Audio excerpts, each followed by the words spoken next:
அந்தாதி. அபிராமி அந்தாதி. பாடல் எண் 26. ஏத்தும் அடியவர் ஈரேழு உலகினையும் படைத்தும் காத்தும் அழித்தும் திரிபவராம் கமல் பூங்கடம்பு சாத்தும் குழல் அணங்கே மனம் நாரும் நின் தாளினைக்கென் நாத்தங்கு பொன்மொழி ஏறியவாறு நகையுடைத்தே. பாடல் வழியாக பார்ப்போம்.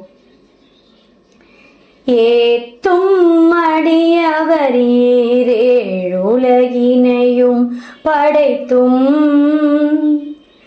காத்தும் அழித்தும் திரிபவராம் கமல் பூங்கடம்பு சாத்தும் குழல் அணங்கே மனம் நாரும் நின் தாளினைக்கென் நாத்தங்கு பொன்மொழி ஏறியவாறு நகையுடைத்தே. ஏறியவாறு நகையுடைத்தே.